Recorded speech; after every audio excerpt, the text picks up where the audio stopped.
Welcome to the Kaha Club. Roll up. Let's take a rip. Never tell you the world is yours. Yeah, bish. Hey there, and welcome back. What MMA episode is this? 12? Is this 12? 13? This is MMA episode number 12. And I'll primarily and possibly only talking about the upcoming fights this weekend on Saturday, April 27th from the BB&T Center from Sunrise, Florida. It's UFC Fight Night 150 between Jacare and Hermansson. Got Jacare Souza and Jack Hermanson. Early prelims will be on ESPN2 starting at 5:30 p.m. Eastern Time. Prelims will be on ESPN at 7 Eastern Time, and the main card will be on ESPN Plus at 9 Eastern Time. So let's get into it. I know last preview episode... Was it last preview episode? I don't know. Either last preview or recap episode, I went from the last fight to... first fight. I did backwards. This time I'm not going to do that. I'm going to start from the very first fight again and work my way up because I actually know some of these guys. The only reason I did it last card is because all the guys were from Russia and I literally didn't know anybody. So I kind of, I try to give them some kind of description and justice on their background. But it's tough when you can't even say their names or don't know who they are or seen them fight before. But I've seen a good amount of people on this card fighting coming up, so yeah, let's get into it. As I said, early prelims at 4:30, that's CST, so 5:30 Eastern, ESPN2. First fight is between Court McGee, who's 20-7, and Diego Lima, who's 15-7. So they both have 7 losses over their pro career. This is at the welterweight division. Currently, and I'm pulling the odds from the ESPN website, so they're probably different than what they actually are on betting websites right now. And of course, the closer you get to the fight, if there's a decent amount of betting action, lines will change obviously. But as of now, this is April 24th. It's a Wednesday. Fights are on Saturday. These are what the odds are. Court McGee's minus 165. And Diego Lima is plus 142. Court the Crusher McGee, he's the Ultimate Fighter 11 winner. Since then, he's been 9-6 in the UFC. He's had wins versus Robert Whittaker, but that was all the way back in August of 2013, so that was a long-ass time ago. It was 6 years. So what, Whittaker was like 18? What the fuck? He's... Also, Court McGee won his last fight versus Alex Garcia back in October of last year by decision. He trains out of Factory X Muay Thai in Inglewood, California. Diego Lima trains with American Top Team. He's actually Ultimate Fighter 19 runner-up. Actually lost by first round KO in the finale. Since then, he's been 1-2 in the UFC. And I believe he might have gone outside the UFC and then came back. So is this his second stint? It has to be because he was also the Ultimate Fighter 25 runner-up. So this guy's been on Tough twice, and both times he was runner-up. Yeah. 1-2 in the UFC. He's got more fights than that in the UFC, bro. Yeah, because he had 3 fights at the first time he was an Ultimate Fighter. He went 1-2 in those, and then he's 1-1 in this second stint. In his last fight, he beat Chad LaPriest by knockout in the first round, a minute and 37 in. Before that, he lost to Yushin Okiyama. Before that, lost Ultimate Fighter 25 finale. So he's been around, and I guess he fought in LFC and Titan. He had 3 fights out of the UFC and came back to Ultimate Fighter. So the second stint, he's 30 years old. See if he could stay in there this time. far as tail of the tape, Lima will have a 3-inch reach advantage. We'll see what they both weigh in at come fight time. But Court McGee will have a 1-inch reach advantage, so that kind of neutralizes the height advantage that Lima will have. So it'll be an interesting fight to start off the card. Two guys that, this is Lima's second time in the UFC, but he's been around the UFC for a while. He's been around some top competition. And of course, Court McGee, he's had 15 fights in the UFC. So it should be a good test of guys that are battle ready and some veterans, and get us started off right come Saturday. The next fight is between Angela Hill, who's 8-6, and Jodie Esquibel, who's 6-4 in her pro career. This is in the women's strawweight division, so at 115. Angela Hill is minus 450 favorite, and Jodie is a plus 350 underdog. Angela Overkill Hill trains out of Alliance MMA out of New York. She's currently 2-4 in the UFC, and on a 2-fight losing streak versus Randa Marcos, her last fight, and Courtney Casey. I saw both of those fights. Then Jodie Esquibel trains out of Jackson Wink in Albuquerque, New Mexico. She's actually 0-2 in the UFC. And she's fought Jessica Aguilar and Carolina Kolakevich. So, those are two solid fighters at the division. So, really no shame in being 0-2 in your only fights in the UFC.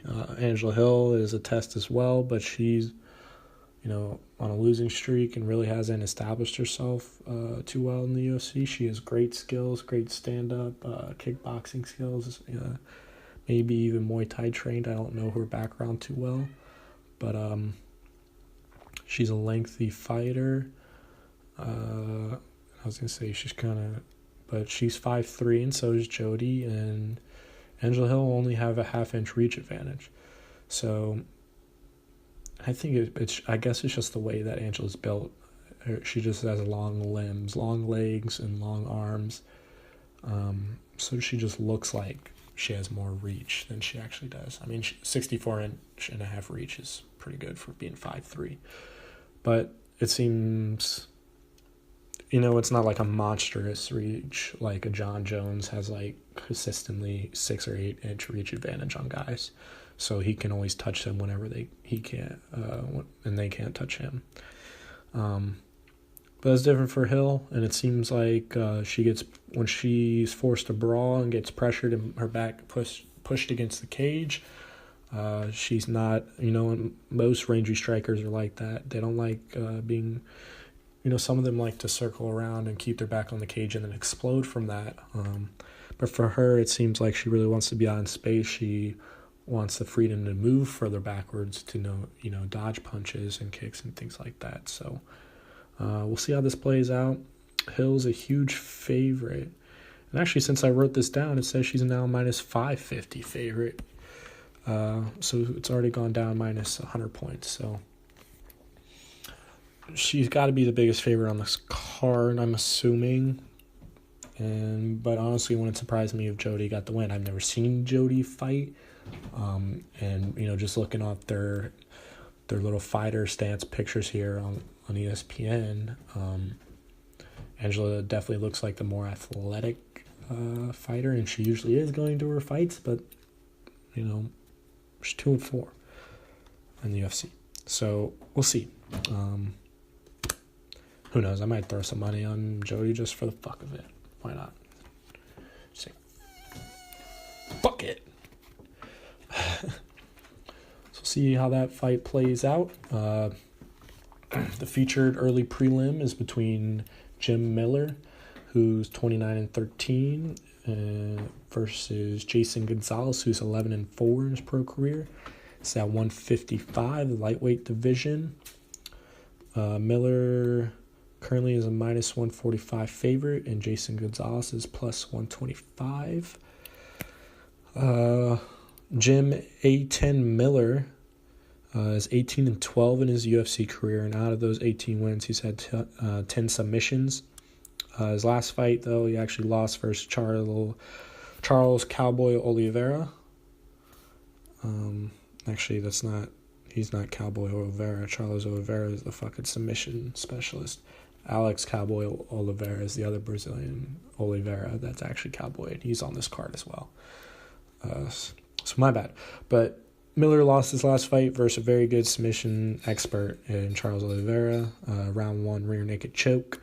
Miller is 35 years old, so he's getting up in there. 29-13. It's a lot of fights.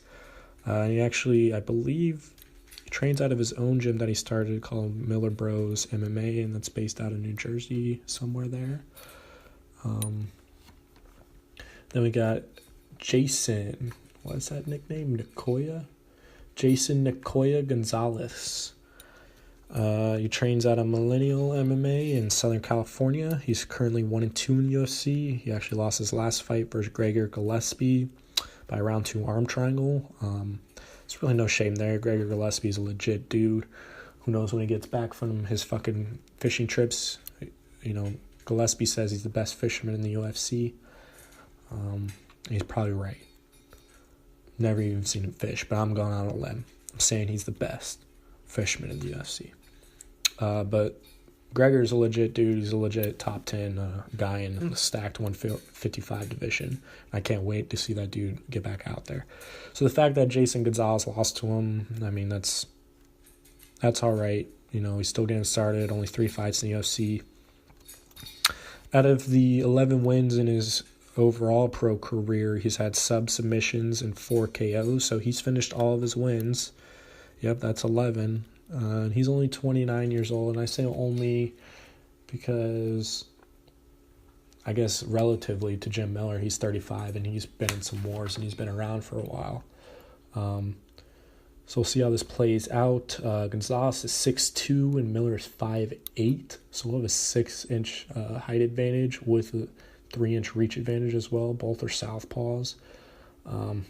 So Jason's definitely the taller, the lankier, will have the better reach. And I'm not going out on a limb, but I bet he's more athletic than Miller.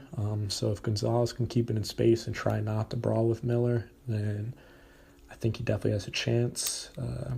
It might be worth an underdog bet. But pretty much if you're fighting Jim Miller, win, lose, or draw, it's going to be a brawl. Dude, that's a good fucking saying. I'm going to write that down. I might make fucking somebody has already definitely got that before. Win, lose, or draw, it's going to be a brawl. Like someone has to have that trademark already on a t-shirt. But we'll see. I'm just writing that down real quick because I know I'll fucking forget.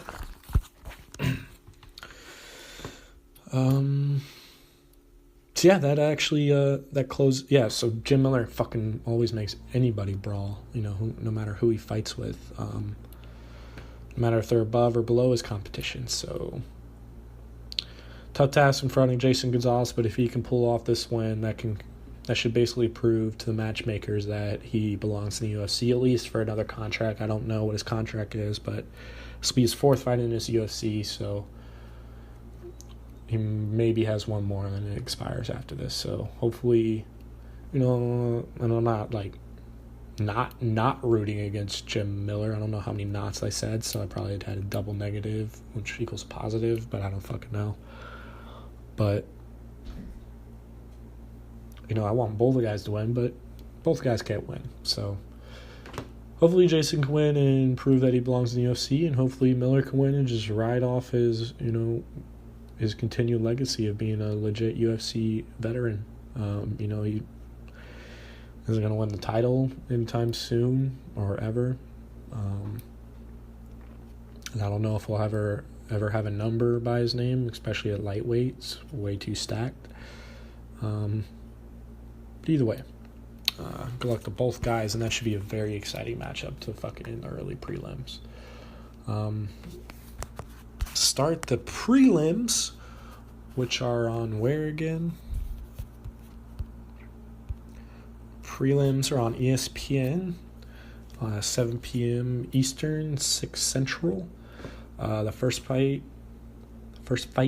is between Gilbert Burns, who's 14-3, versus Mike Davis, who is 7-1. In their pro careers respectively. This will also be at the lightweight division 155. For some reason, they don't have odds up for these two, so I'm gonna try to pull up some odds here real quick on the site that I go on and see what it says. In the meantime, goddamn, fucking cat just took a fucking smelly ass shit. Fucking bitch. God, fuck. That's bad. Hopefully it dies out. She never fucking covers her poop. It's fucking insane. Where the fuck was I? Gilbert Burns. That's where I was at. Fucking Gilbert Dorino Burns. 7-3 in the UFC currently. So all of his losses came in the UFC. Throughout his career, he's had 7 submissions and 5 KOs, so he's finished 12 out of his 14 victories. And he actually won his last fight versus Oliveira Aubin Mercier, OAB, who's a legit guy, even though I think he lost his last fight as well. He's a legit wrestler, has a good base. And so Burns has got to be legit too. And Mike Beast Boy Davis, this will be his UFC debut. He was on Dana White's Tuesday Night Contender Series, Season 2, Week 6. And that was actually his only loss he's ever had. So he actually lost that, but now he's getting his debut after the loss, which is pretty cool. It's cool to see these guys on these shows and kind of, know their background and eventually see them make their debut and work their way up. It's pretty cool. But that was his only loss. I don't know too much about these guys. I have heard of Burns before, but I don't know if I've seen him fight. I may have seen that OAB fight. And that's the one I'm remembering, that OAM loss, not OAB. But Davis will have a 2-inch height advantage and a 1.5 reach advantage. Both are orthodox fighters. Haven't seen Davis fought, so we'll see what he brings to the table. Did I ever find odds?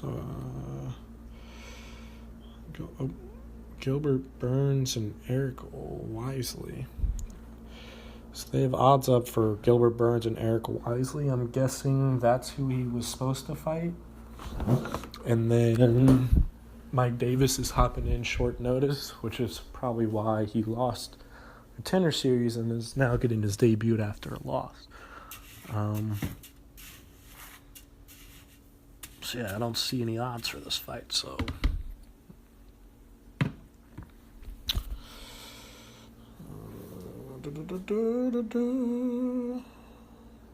Yeah. I don't know. I guess I should have looked that up beforehand. But fuck it. So we'll see who shows up to fight that fight.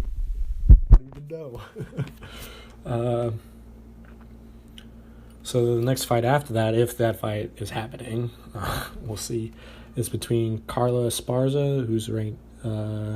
who's 14-6 and ranked 9th in the women's strawweight division at 115, versus Verna Jandiroba, who's 14-0 undefeated.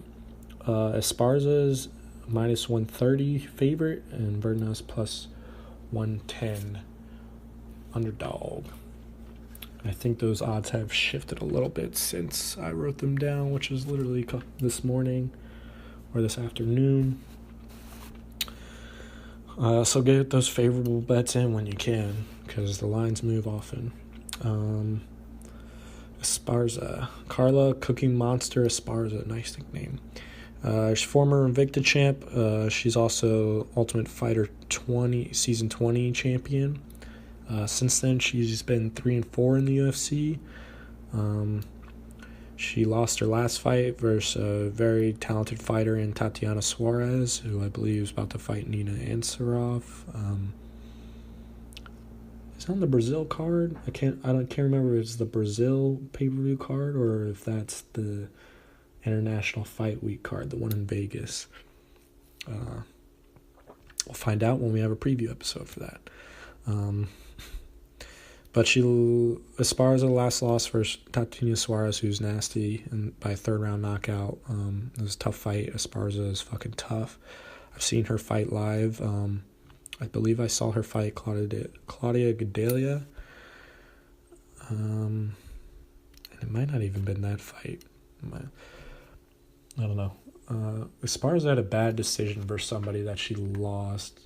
I wrote down it was Gadelha, but now I'm thinking about it, I don't think. Yeah, it had to be. Well, yeah, because she fought Claudia Gadelha at UFC 225, Whitaker versus Romero 2, and I was there in Chicago, baby. So she lost that split decision. I didn't think she did, and I've heard many experts say she didn't, or at least they didn't score her losing. So that was a bummer. That set her back a little bit in the rankings, but number 9 right now, and she's facing Verna Jandiroba. I believe, is making her UFC debut. She's a former Invicta champ as well, and she's actually won 11 of her 14 wins by submission. So she seems to be a submission expert. I haven't seen her fight before. I don't know how good Carla Esparza's submission defense game is. I know she has decent top pressure in the grappling exchanges. Even though she did kind of wilt under Tatiana Suarez, but Suarez is just nasty. And actually watched Tatiana Suarez. I don't want to get too off topic, but I saw her on Brendan Schaub's Food Truck Diaries, and she talked about they talked about her wrestling background, and how, she would, fuck up boys when she was in school and wrestling. So she's got great wrestling pressure. So,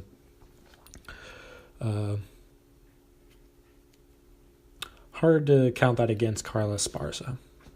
So we'll see how this fight plays out. Verna will have a 2-inch height advantage, 1-inch reach advantage.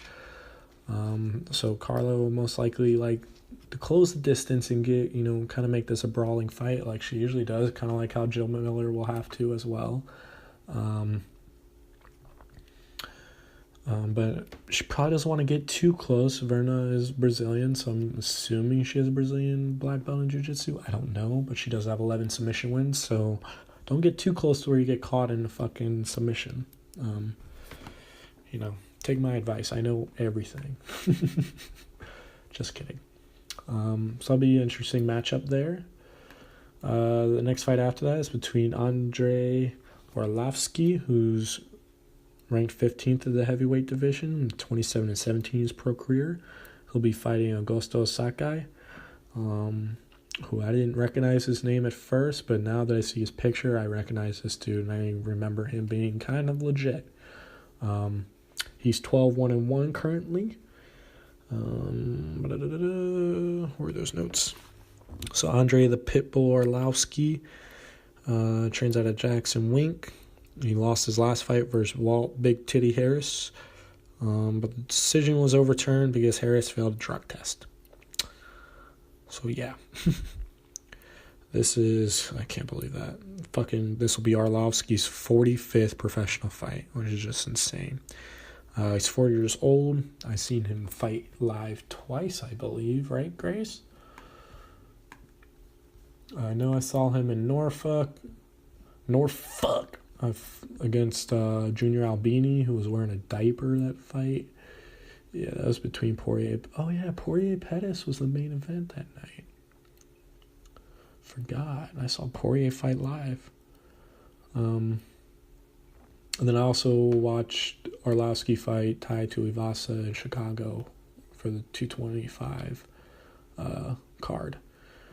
He lost that one, but that's when we kind of realized that Arlovski's legit. And, this is a huge opportunity for, kind of piggybacking off that thought. This is a huge opportunity for Augusto Sakai. Because if you can beat Arlovski, who's been fucking around forever, man. He hasn't been fucking around forever. Like, he's cheated on his wife. I don't even know if he's married. But he's been around in the fight game for a long ass time. I've started rewatching all the UFC paper events from UFC 1. I'm trying to watch all of them. I'm only at like high 30s. I can't remember exactly. But Arlovski started fighting around UFC 30-ish, which is just insane. Actually, I could probably let me just look that up. All I have to do is click on his shit. So yeah, when is... Bruh, he was in UFC 28 in 2000. So he's been in the UFC for 19 years. He was away from the UFC and fought some other organizations for about 3 years there.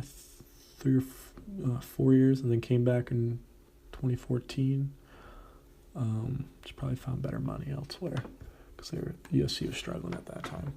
But yeah, if Augusto Sakai can, fucking pull out a win versus fucking talented and veteran Arlovski, who still somehow got some shit left in the tank to fight, man, at 40 years old, which is just unbelievable. I tip the hat off to the guy.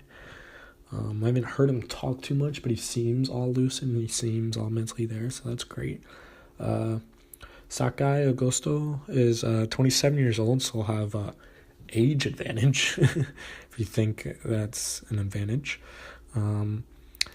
He was also on the Contender Series on the Brazilian portion. He got OW, and then he also won his UFC debut versus Chase Sherman by a round 3 knockout. I believe, was Chase Sherman the guy that Greg Hardy fought in his UFC debut? Was that Chase Sherman? Let me check right quick. No, that was Alan Crowder. Who the fuck is Chase Sherman? I've definitely heard that name. But I've heard the name, so Augusto beat him, and I think pretty good. Yeah, I just said he knocked him out, right? Yeah, he knocked him out in the 3rd round. So a heavyweight that, I don't remember the fucking entire fight, but at least he's survived 2 rounds, and then in the 3rd round he knocked him out. So he's able to keep that power and intensity in the 3rd round and get the finish versus a solid dude. So if he can get a win versus Arlovski here, this should, Arlovski's ranked 15th, which is crazy. I didn't believe that when I saw it, but then you got to remember there's not too many great heavyweights out there. It's kind of slim. So if Sakai can pull off a win versus Arlovski, this should fucking, parachute him, trampoline him, jump him up into those rankings and, start to be in contention, right away off one win. So it'll be an interesting fight to watch and come down to. I don't know if I said the odds, but Arlovski's plus 125 and Sakai is minus 145. And this next fight is between Ben Saunders, and this is the featured prelim of the night. It's between Ben Saunders, who's 22-11-2, and Takashi Saito, who's 14-2, so welterweight, 170. They don't have any odds listed, so I'm starting to think that maybe this is a last-minute replacement. But on my phone, the site that I go to, they do have odds. They got Ben Saunders at plus 175 and Takashi Saito at minus 215. So that's that. Where are my notes for these dudes? Ben Killaby Saunders trains at American Top Team. He's 36 years old, 6-5 in the UFC. And he's actually on a 2-fight losing streak versus Lyman Good by a first-round knockout, and Sergio Moraes, who got him with the arm triangle in the 2nd round. Out of his 22 professional wins, he has 9 knockouts and 8 submissions, so he's finished 17 of his 22 bouts. He's a veteran of the sport. Being 35, I don't think he'll... I know he won't really ever contend for the title. Maybe we'll get a number next to his name if he could pull off, string together a bunch of wins. But I believe Takashi Saito is a tough challenge. The odds makers definitely think so, as they give him a little betting favorite. And even with that in mind, this is the UFC debut. but he's 28 years old. He's got 9 knockouts and 2 submissions in his career, so he's finished 11 of his 14 wins. I don't know too much about him, but from what I've heard, I feel like I've heard this guy's name before. Even though Saunders might be an attractive bet with that minus, 170 or 175, or the plus 170, 175, I'd be careful. Maybe watch some tape before you place some money on this. Saunders will have a 4-inch height advantage and a 4.5 reach advantage. Yeah. Orthodox versus southpaw matchup. So we'll see how that plays out. And yeah, that's the closeout for the prelims on ESPN, and then start the main card after that. I'm gonna take a little break here. So not gonna lie, I'm a little tiny bit sick. I had tonsillitis for like a week, and I think that's gone, but I don't know. But I'm done with my antibiotics, and allergies are out, so my throat's a little dry and it's a little itchy and tough to talk. So I'm gonna take a little break, get my shit together, and I'll come back in and we'll discuss the main card. So, yep. Have you ever thought about starting your own podcast? I know I did before I started this. I had tons of questions that I didn't have the answers to. How do I record an episode? How do I get my show into all the apps people, like to listen to? How do I make money off of it? Really, and all these answers were simply answered by Anchor. Anchor is a one-stop shop for recording, hosting, and distributing your podcast. Best of all, it's 100% free and ridiculously easy to use, and I cannot specify that enough. It is so easy, especially for somebody like me. I'm lazy. Although I am tech savvy and I can do all this manually myself, I don't want to. So it's great. And now Anchor can match you up with great sponsors who want to advertise on your podcast. So that means you can get paid to podcast right away. In fact, that's what I'm doing right now by reading this ad. And as people listen to this ad and listen to my podcast, I will get more and more money to this, and hopefully maybe be able to be self-efficient with this. So if you always wanted to start a podcast and make money, go to anchor.fm/start. It's anchor.fm/start to join me and a diverse community of podcasters already use Anchors. And can't wait to hear your podcast. And we back at it. Start off the main card on 8 p.m. CST, 9 p.m. Central. Or, that's the same thing. 9 p.m. Eastern. On ESPN Plus, the main card will be. The first fight of the main card, we got Roosevelt Roberts, who's 7-0 undefeated in his young MMA career, versus Thomas Gifford, who's 17-7 in his pro career. This is 155 at the lightweight division. Roosevelt Roberts is minus 400 favorite. Thomas Gifford's plus 300 underdog. Roosevelt, the Predator Roberts, and this man does look like the Predator, no lie. So if you watch the fight, you'll see where he gets his nickname from. He was on Daniel White's Tuesday Night Contender Series, Season 2, Week 7. So if you want to go back and watch that should be on UFC Fight Pass. Don't think it's on YouTube, but yep. And he's currently 1-0 in the UFC. His debut was back in November of last year. And so far he's got all finishes on his record. 4 of them being chokes, 3 guillotines, 1 rear naked choke, and the other 3 finishes by punches, I believe. He's 25 years old, so an up-and-comer in the Stack 155 division. He definitely has some skill. I saw his Contender Series fight. I'm assuming I saw his debut. I just don't remember it too well, but I do remember this kid, and he's good. And he'll be fighting Thomas Gifford, making his UFC debut. He's 28 years old. He's a little older, a little more experience. 17-7, so if you do math, which I don't like doing. It's fucking 24 professional fights, so he's got over 3 times the amount of professional fights as Roosevelt Roberts. So we'll see how this one plays out. I have not seen Gifford fight, haven't seen any tape on him. Roberts will have a 1-inch height advantage, and Gifford will actually have a 2.5 reach advantage. Both are orthodox fighters. I don't know how Gifford fights, so I don't know how Roosevelt Roberts his style will match up with him, but I know Roberts likes to use his length, even though he'll have a length disadvantage. He likes to use his length, his speed, his athleticism, and his striking ability to keep things on the outside and pick guys apart, like a lot of strikers like to do. So we'll see how that fight plays out. Should be a good matchup. I can't say it's a good matchup because I don't know the fucking other guy, but should be a good one to start off the main card and kind of showcase.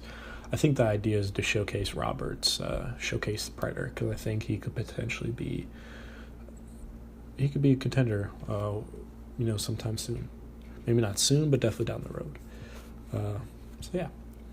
The next fight is a good one between John Lineker, who's 31-8, ranked 8th in the bantamweight division, and he'll be fighting Corey Sandhagen, who's 10-1 so far in his young MMA career. Lineker is a minus 125 favorite. It's actually gone lower now to 135, and Sandhagen is plus 115. Ninth fight of the night. John hands a stone Lineker, 28 years old. So although he has what did I say? He's 31-8. He has 39 professional MMA fights. He's still only 28, which is pretty crazy. Still in his physical prime. He's 12-3 in the UFC. He's been in the UFC since 2012. That is a very fucking good record in the UFC. Been listening to the rest of the podcast. The guys most of the guys are kind of up and coming, but there are some veterans in the past, and their UFC records aren't that good. They have more than 4 losses. Lineker, who's been around since 2012, so he's been here for fucking 8 years in the organization. That he only has 3 losses out of 15 fights. That's crazy. And he also won his last fight versus Brian Keeler, who's a solid fighter. I don't know if he's ranked, but he is a solid UFC fighter. And he actually got him by knockout in the 3rd round. Over his career, John Lineker has 14 knockouts and 4 submissions. So he is capable of knocking good guys out, even though it is, the little gas, the 135ers. Lineker will be facing off versus Corey Sandhagen, who's 27 years old, fighting out of Elevation Fight Team in Denver, Colorado. And currently he's 13-0 in the UFC, which doesn't make sense because he's only had that doesn't make sense. 3-0. Okay, he's... Jesus, my notes, my handwriting. But Sandhagen's actually 3-0 in the UFC. He won his last fight versus Mario Bautista by armbar in the 1st round.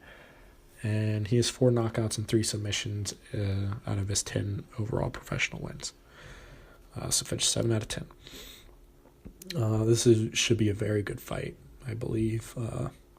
135ers and both guys' cardio is pretty decent. Lineker's been around forever, so he knows how to do this dance. And I think Sandhagen is actually a good up-and-comer. And I'm picking him to win, I think. It's hard to pick against Lineker. And I think he's looked better than he has in his past couple fights. I think he went on a losing streak, or at least, he challenged for the belt. He fought Dillashaw.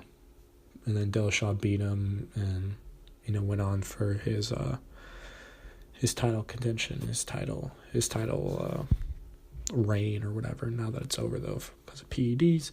But that loss to Dillashaw, kind of knocked Lineker back. He has to win a couple now to get his name back in there for the next title shot. He is fighting unranked Sandhagen, but I think Sandhagen is game, and if he gets that win, he deserves a top 15 ranking for sure. And he might even deserve one, without it. I'd have to see, actually look at the rankings. This 135 is pretty solid, but I could definitely see Corey Sandhagen being a title contender one day. and for sure top 15. So yeah, it should be a good fight. And pretty much good fights from here on out, which is dope. And prelims, they're good fights too. Got some solid veterans in Ben Saunders, Andrei Arlovski, Carlos Esparza. I've heard of Gilbert Burns, Jim Miller, Angela Hill, Court McGee, Diego Lama. So you got decent guys in each fight, or gals. It's pretty fucking solid card for a fight night. Next fight on the card, the 10th fight of the night, third fight on the main card, is Glover Teixeira, who's 28-7, ranked number 11th currently at 205, light heavyweight division, versus Ion Cutelaba. Is this really a light heavy? I thought Glover was a heavyweight. Guess not. But see, Glover Teixeira is actually 39 years old. Throughout his career, his 28 wins, he's had 17 knockouts and 7 submissions. So what's that? 24 finishes out of his 28. So only had 4 wins to go to decision. That's pretty crazy. He's 11-5 in the UFC, and he's also been around since 2012. So that's a solid record, double the wins and losses. And Teixeira won his last fight versus Carl Robertson by arm triangle in the first round. That was back in January of 19. And yeah, he looks solid, and I think he, although he is 39, he might have a shot here to make one last title run, one last shot at the title. He is fighting an unranked guy in Ion Cutelaba, but Ion is a fucking solid fighter, man. He's 14-3. His nickname Ion the Hulk Cutelaba. Hope I'm saying that right. Probably not though. He has 11 knockouts and 2 submissions over his career, so he's finished 13 of his 14 fight, only 1 decision, only 1 win has gone to decision. He's currently 3-2 in the UFC, but he is on a 2-fight winning streak by first round knockout. He didn't really beat anybody a big name, but it's tough to knock anybody out in the first round, and he did 2 fights in a row. And his 2 losses in the UFC were versus legit guys, and Misha Serkinov and Jared Cannonier. So, the guys fought some decent some named fighters, some, I want to say household names or big names, but like most of the people don't know these names. But if you follow MMA, you know them at least. If you follow, I don't know. I know the names, and I'm nobody. I'm no expert, but I like to watch the fights. I like to watch people beat each other up. But Teixeira will have a 1 inch height advantage, 1 inch reach advantage as well. We'll see how this fight plays out. It'll be a very interesting fight. Teixeira orthodox and Cutelaba southpaw stance. I think we have a young, energized fighter versus an old fighter that knows how to grind and, get the best out of himself. Has probably seen, experienced everything in that cage. Cutelaba's only 25. So if we can get a big win over here, versus Teixeira, that'd be huge. And he, should jump him up there in the top 15, hopefully. I had the odds when I run them down not even, but they're both at -110.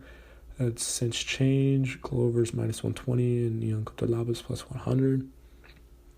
I'm liking Cutelaba in this fight, but it's hard to fucking bet against Glover Teixeira, man. It's hard to bet against a guy that's just had so many fights, and as I said, has seen everything, probably experienced everything in that cage, and we'll see. It's just a classic tale of the old lion versus the young lion. We'll see how that plays out, and this next fight is going to be just as exciting, man. We got Alex Cowboy Oliveira, who's 19-6-1 in his career, versus Mike Platinum Perry, who's 12-4. It's 170 welterweight bout. Oliveira is currently -180 favorite, and Mike Perry is +150 underdog. Cowboy Alex Oliveira is 31 years old. He's had 12 knockouts and 4 submissions over his career. So he's only had 3 wins go to decision. He's 9-4 in the UFC, even though he lost his last fight versus Gunnar Nelson by round 2 rear naked choke back at UFC 231 in December of 18. December last year. And then, of course, Mike Platinum Perry, 27 years old. He's had 11 knockouts out of his 12 wins. He trains out of American Top Team now, I believe. He did train at Jackson Week in Albuquerque. And of course, he fought the other cowboy, Donald Cerrone. And, that was Mike Perry's last fight. He lost that by round 1 armbar in the first round. And Cowboy also trained at Jackson Week. But they said they were going to back Perry for this fight, so Cowboy was kind of pissed, and, I don't think he trains there anymore. And now it seems Mike Perry doesn't train there anymore, and he's at American Top Team. Goddamn, this will be a fucking barn burner. Both guys like to stand and trade. Alex Cowboy Oliveira fights just like the other Cowboy. He likes to stand and bang. He does have submission skills, a decent ground game, but I think Mike Perry will probably be the stronger and bigger guy in there and might not be able to wrestle him, hold him down. I don't really expect the fight to be there. I think these guys will probably just trade back and forth and see who can land the bigger shot first. Oliveira will have a 1-inch height advantage and a 5.5 reach advantage, so that'll be huge in this. He'll look to use his range with his jabs and across both orthodox fighters, and his kicking ability as well. I fucking look forward to that. And just because Perry's a decent underdog at 150, I think I might place a little money on him. Just because I like to bet on underdogs. Just because they give me more money, man. Why not? The next fight is the co-main event. I don't know, there should be a co-main event. Honestly, make this like the beginning of the main card. But it's between Greg Hardy and Dmitry Smolyakov. Greg Hardy's 3-1 in his MMA career, and Dmitry is 9-2. It's, of course, a heavyweight bout. Hardy is currently sitting at the -330 favorite, and Dmitry is +260 underdog. Greg Prince of War Hardy trains an American Top Team, 30 years old. And of course, he lost his last in his UFC debut versus Alan Crowder by disqualification because he had kneed him in the head while he was down. He was on one knee and kneed him in the head. I don't think he did it intentional. It didn't seem like he did it by the way he reacted. I think he was waiting for Crowder to come up, and he thought he was going to. He kind of started to come up, but then he went down. And in that instance, Greg Hardy kneed him right in the fucking face. Pretty much, Crowder couldn't continue the fight, and I wouldn't expect the guy to if it taken a knee versus a fucking former NFL, all-pro defensive lineman. This guy just didn't play in the NFL. This guy was a Pro Bowler. He was legit. So legit athlete, legit power. And honestly, he looked good in that fight. People were shitting on him. And honestly, it was just Brendan Schaub shitting on him because he doesn't fuck with them, obviously. And a lot of people don't because he, had he had, and I don't even know if he was convicted or not, but, he had domestic abuse charges and just, if you get charged, you probably did it. There are some crazy girls out there, but for the most part, I believe women that say, this guy hit me, especially if it was a huge dude. And a scary dude, and Greg Hardy. That dude is scary. He scares the fucking shit out of me whenever I see him in promos, and he's just looking at the camera, and you, get a glimpse into his eyes, and you're like, oh, fuck. That guy's a killer. And, yeah, I get the chills. And I'm like, fuck, I don't want to ever run across that guy. Maybe he's a nice guy. I don't know him personally. Just the way, man, fucking scares the shit out of me. So I'm kind of almost glad that he is in the UFC. He's doing something he's channeling that murderous rage somewhere other than on other people. I mean, he isn't here, but at least it's a sanctioned fight. Hopefully it is not, I don't know. Some guys, and maybe he's not the case, but some guys, if they don't go into fighting, they end up, just being on the streets and end up getting fights or end up shooting, killing people, end up in gang violence and selling drugs or whatever, and end up dying. Maybe some people want Greg Hardy to die. I don't want anybody to die. I think certain people should, and some people are definitely irredeemable, but I like to think that, not that we could fix, but that, I don't know. I try to have a positive outlook on everything, even when it's dark. But let's move away from that. So this will be Greg Hardy's second fight in the UFC. He's facing a guy in Dmitry, the lifeguard, Smolaikov. These Russian names, man. He's 36 years old. He's had 4 knockouts and 5 submissions over his career, so he's finished all of his wins. This is actually his second stint in the UFC. I wrote that down, but he's 2-0 in the UFC. So how is this his second stint? We only had 2 fights. Oh. He's not 2-0, fucking idiot. I'm an idiot. I wrote 2-0. He's 0-2. He lost both those fights in the UFC versus Luis Enrique and Cyril Asker, so I haven't heard of either of those guys, but he got rear naked choke in the second round, the first one, and then got knocked out in the first round versus Cyril. And then he went on to Aslan Challenge organization. I've never heard of that, but I'm guessing some Russian organization fought there, and now he's back about to fight Greg Hardy. So yeah, I haven't seen this guy fight, but Greg Hardy will have a 3-inch height advantage and 6.5 reach advantage. So we'll pretty much have all the advantage. Dmitry likes to switch his stances, so that might play to his skill, and he has some submission wins. So I'm thinking he'll probably be more skilled on the ground than Greg Hardy, but will he have the power and strength? And I guess, excuse me, core stamina to match Hardy's just pure athleticism and power, and hold him down and be able to submit him. We'll see. It'll be an interesting fight. I don't agree that it should be co-main. Like, have this be like a feature prelim, or like, kick off the main card. Just have that big name on the main card opener, so that people, tune in and watch the main card, and then they watch the rest of the main card. Or have it be on the prelim or whatever. I think it's crazy to have it as a co-main event. Alex Cobb, Oliveira, and Mike Perry, that's a fucking co-main event easily.